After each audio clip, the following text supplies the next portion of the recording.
Здравейте, днес ще представя моят проект E36 MPC7 Swap. Мисля да започна поредица, в която да показвам как подготвям автомобила. В момента автомобила се подготвя за боя. Като следва да бъдат сменени капаци, брони, фарове, решетка. Имам всичко от кола донор.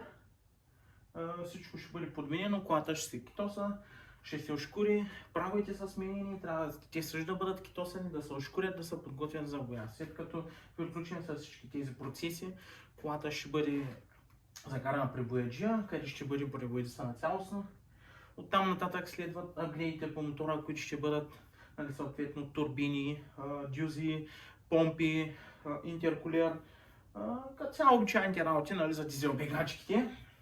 Като цяло в момента все още се чудя колата дали да бъде стрит или нещо като дрифт проект, не знам, времето ще покаже. Колата е с М57, 204 конски сили, с 6 степена скорост на кутия от Е46, мотора също от Е46. Кутията мисля, че е от двойка дизел 150 коня. Кардана си е TDS, предната част е от автомат. Диференциал е стоковия, който е мисля, че 265. Да, имахме проблем с полоските, постоянно гърми полоски, висящ лагер. Като цяло трябва кардана да бъде даден, за да бъде балансиран.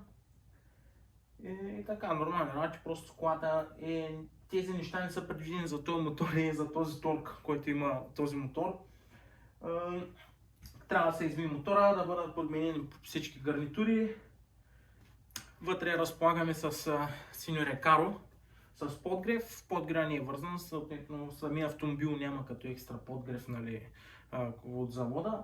И мисля да направя поредица от клипове, в които да показвам как аз реновирам този автомобил и ще бъде изкаран по пътищата на България, за да може да се радват и други хора. Като цяло доста интересна кола с този мотор. Аз не очаквах, по принцип карах бензинови BMW-та, имал съм E36, E46, E34 съм имал 2.5 TDS, първото ми BMW, което съм имал при живота ми. Обаче съм изключително очарован от този автомобил, значи невероятен торк, в смисъл, доста е бърза колата, доста агресивна, не за млади шофьори със сигурност, доста крейзи билд, не съм първия, който има такъв билд. Има много E36 MPC7 Swap, но като цяло тук в окръга не познавам много хора, които да имат такава кола. Колата ще бъде реновирана, направена, подготвена и ще се мъчим и ще видим крайния резултат, какво можем да постигнем, какво може да се получи.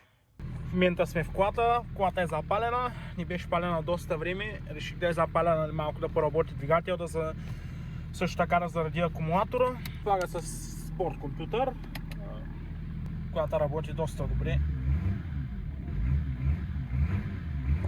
Има прекъсвач на 4500. Парното, този те, понеже опитах се да правя някакви глупости, тук си мислех, че ми е развален контролера на парното, но се оказа, че е таралежа. И след като сменихме таралежа, го вкарахме наобратно и в момента духа срещу мотора и до някъде лятото го ползвам като допълнителен охладител за мотора. Ама да, ето и ще бъде преправено и доста ни свири ролката на хидравликата, която също трябва да бъде подменена. Но всичко с времето си. Като цяло колата е доста тиха, макар че е стрейт пайпната. Като е мотора, както казах, шайбата или хидравликата, като цяло хидравликата се чува много, когато е студена. Колата разполага с централно заключване, което е голяма екстра за E36. Както казах, праговете са подменени, трябва да се изтъркат заварките, да бъдат китосани.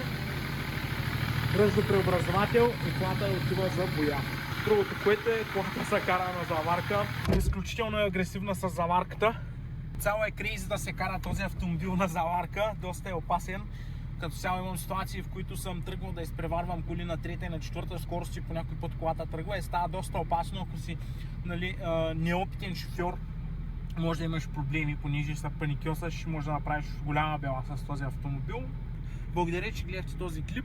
Ако мислите, че е интересно и ви харесва, искате да следите процеса по възстановяването на автомобила и всичко, което се случва с него, моля, харесайте, коментирайте, абонирайте се за канала ми. Мисля, че ще стане доста готина поредица с този автомобил. Мисля, че и доста хора ще бъдат заинтересовани от него.